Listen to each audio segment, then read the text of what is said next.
സംസ്ഥാനത്ത് പ്രതിദിന വൈദ്യുതി ഉപയോഗം വീണ്ടും 100 ദശലക്ഷം യൂണിറ്റിന് താഴെയെത്തി.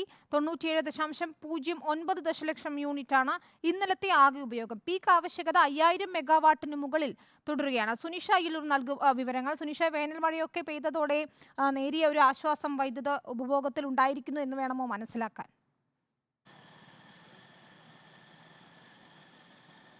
വിനിത, തീർച്ചയായിട്ടും ചെറിയൊരു ആശ്വാസം ഉണ്ടാകുന്നു എന്നത് തന്നെയാണ് ആ KSEB നൽകുന്നത്. പ്രധാനമായും കഴിഞ്ഞ ദിവസങ്ങളിലൊക്കെ തന്നെയും 100 ദശലക്ഷം യൂണിറ്റിന് മുകളിലായിരുന്നു വൈദ്യുതി ഉപയോഗം ഉണ്ടായിരുന്നത്. മാറി മാറി വരുന്ന വേനൽ മഴ, ഒപ്പം തന്നെ ചൂട് കൂടിയും കുറഞ്ഞും ഒക്കെ വരുന്നത് പൂർണ്ണമായും വൈദ്യുതി ഉപഭോഗത്തിലും വലിയ തോതിലുള്ള മാറ്റങ്ങൾ ഉണ്ടാക്കിക്കൊണ്ടിരുന്നിരുന്നു. അതിന് പിന്നാലെയാണ് ഏതായാലും ചെറിയൊരു ആശ്വാസം എന്ന് വേണമെങ്കിൽ ഇന്ന് 100 ദശലക്ഷം, ഇന്നലത്തെ കണക്ക് നോക്കുകയാണെങ്കിൽ 100 ദശലക്ഷം യൂണിറ്റിന് താഴെ വൈദ്യുതി ഉപഭോഗം എത്തിയിരിക്കുന്നു എന്നതാണ്. പ്രധാനമായും 97 ദശലക്ഷം യൂണിറ്റ് വൈദ്യുതിയാണ് കഴിഞ്ഞ ദിവസം മാത്രം ഉപയോഗിച്ചതായി കണക്കുകൾ. ഇത് ഏറ്റവും ചെറുത് എന്നതല്ല, പക്ഷേ ഇതുവരെ ഉണ്ടായിരുന്ന 100 ദശലക്ഷം യൂണിറ്റിൽ തുടരുന്ന വൈദ്യുതി ഉപയോഗത്തിൽ നിന്നും ചെറിയ തോതിലെങ്കിലും ഒരു കുറവുണ്ടായിട്ടുണ്ട് എന്നത് മാത്രമാണ്. വൈകുന്നേരത്തെ പീക്ക് ആവശ്യകത നോക്കുകയാണെങ്കിൽ 6 മണിക്ക് ശേഷമുള്ള ഉപയോഗം ഇപ്പോഴും അതേ തോതിൽ തന്നെ 5000 മെഗാവാട്ടിന് മുകളിൽ തുടരുന്നു എന്നതും ഒരു ആശങ്ക ഉയർത്തുന്നുണ്ട്.